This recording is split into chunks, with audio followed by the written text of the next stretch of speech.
The following message is transmitted at the request of the United States Department of Health, the Food and Drug Administration, and the United States government.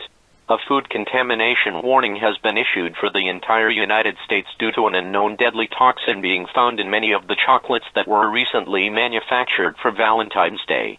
Symptoms of this toxin include, but are not limited to, sweating, nausea, vomiting, bleeding from the orifices, agglutination of the blood, sharp or searing pain throughout the body, bruises throughout the body, petechiae on the skin, a broken heart, and ultimately, death.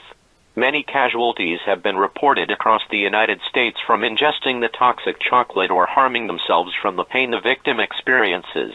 There have also been many reports of hospitals filling up with patients that have ingested the chocolate, and over 9 million have already died from this toxin.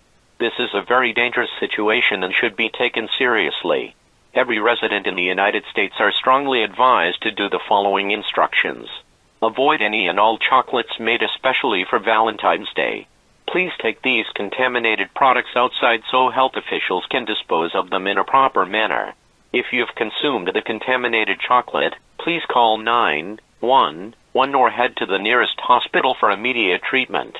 Should you refuse, you will face certain death. Do not attempt to buy chocolate for Valentine's Day, as you risk causing afflictions.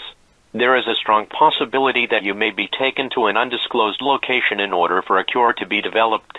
All chocolates have been recalled and will not be sold to anyone until the situation has been dealt with.